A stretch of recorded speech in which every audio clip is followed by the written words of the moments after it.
Years ago, there was a book published by Jim Collins called Good to Great. The title of the book was Good to Great. And it was a business book. And it studied companies that Collins identified as great. Now, you may disagree with his definition, but he picked companies that had returned money to their shareholders in the largest amounts over the longest periods of time. When he studied those great companies, what he did was go back 25 to 30 years in history to when the great company was a good company. And he found another company that was good at the same time in the same field. And then he set out to see if he could identify what's the differences between companies that get to good and get stuck versus companies that go from good to great. Now, when I found that book, it really hit me that that's what we need to be focused on in education. If you open up Collins' book, here's the first sentence in his book. Good is the enemy of great. Good is the enemy of great. His third paragraph starts with this sentence. The reason there are so few great schools is because there's so many good ones. The reason there are so few great schools is because there's so many good ones. Meaning, when a school gets to the level of good, it looks around at the other good schools and tends to quit its improvement plan. I don't think you can move a school from good to great with teacher evaluation.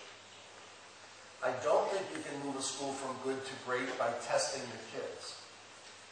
I'm not finding fault with those two things, but I think those things can get you from not good to good. You can evaluate your good, you can test kids to good. But if you want to go to great, you've got to create something like a coaching culture. As a teacher in a classroom, if you want great learning to occur, great learning occurs after kids put grades aside. Would you buy that? The kids have worked hard enough to pass your course, or they've worked hard enough to get an A in your course, but really great learning occurs when they go beyond it. On the screen is a continuum that I use to explain peer coaching. All the way to the left of my continuum, I describe evaluation. And evaluation is the judgment of your performance against some outside criteria. So when an evaluator comes into your classroom, the evaluator brings the criteria with them. They watch you perform, and they measure you against what those criteria are. So the easy way for me to understand this would be the Olympic gymnast. The gymnast does her routine, and the evaluators all hold up a card with a score. Do you think you could be in a teacher's classroom and know that what she's doing is not working? Even if you don't know what she should do. You go up to the teacher again, I don't know what you should do, but it's not this. That's the problem with evaluation. It tends not to bring about growth and change. Okay. Now, if you go all the way to the other end of the continuum, in the broadest peer coaching, and that's what we're talking about here today and tomorrow, the broadest peer coaching is totally a teacher choice activity. So in peer coaching, as a teacher, you are selecting who do you want to come into your classroom. When do you want the person to come in? And what do you want the person to do while they're there? Are you seeing the difference between the two ends? Okay. This end, the evaluator decides what they're looking at. This end, you tell the coach what you want him or her to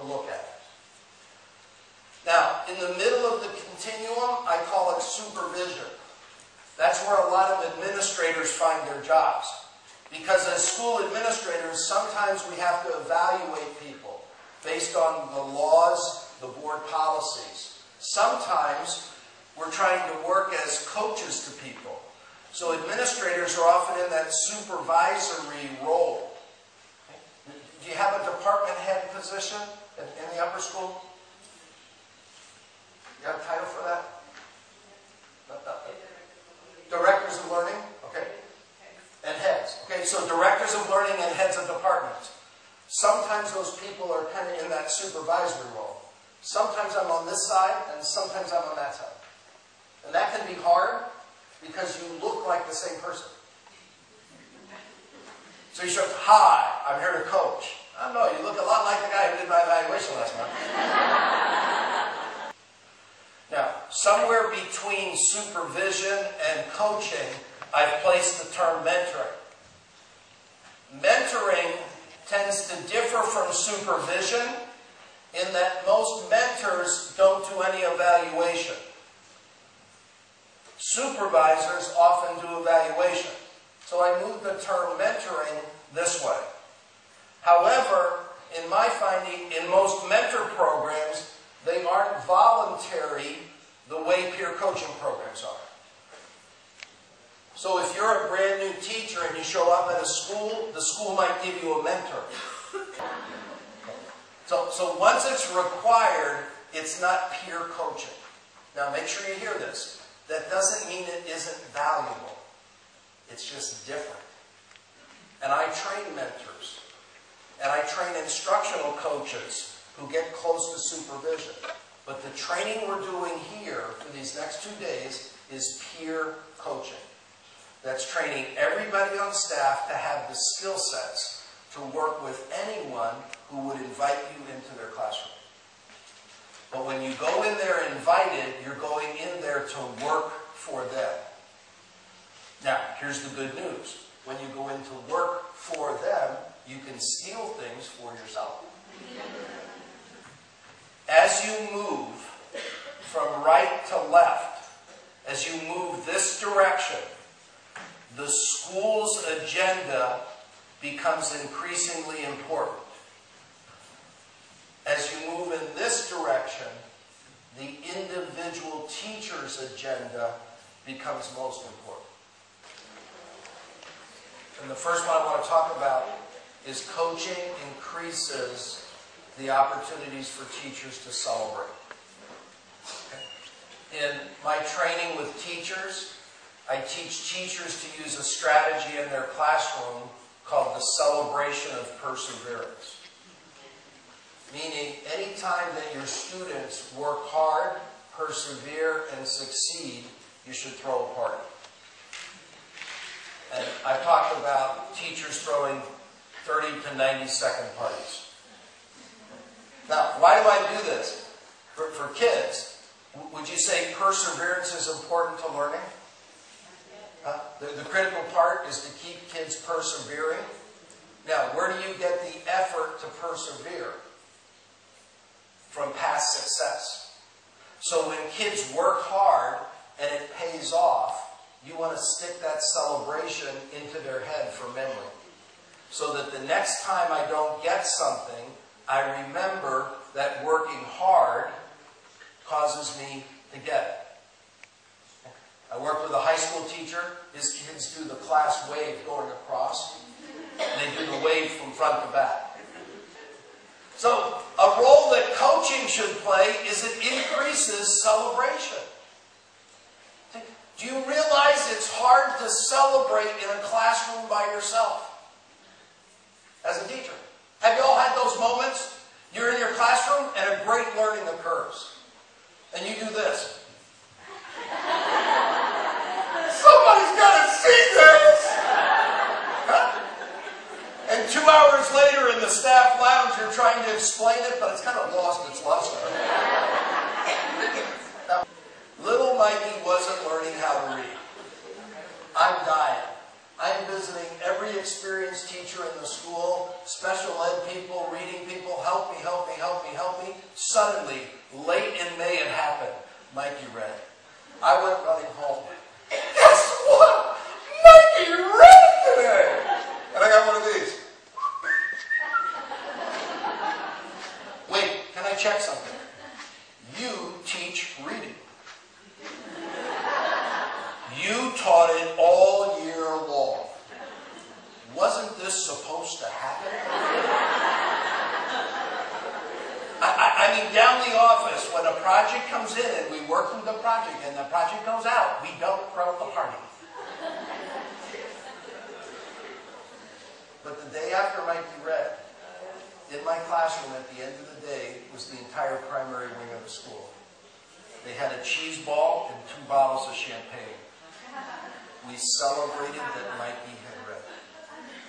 I think your school should have champagne on ice.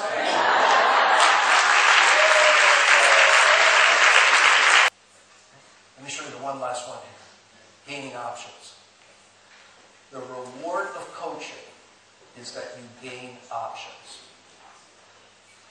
What makes great teachers great are options. Great teachers are not great because they know what to do. Great teachers are great because they have more options than kids are willing to put up with. Great teachers never give up. They always got a plan. Why? Because they have an endless list of options. Where do you get an endless list of options? You steal like crazy. Why do you go into other teachers' classrooms? To steal. Yeah. Ooh, I saw the way you did that. Ooh, I like the way you asked that question. Huh?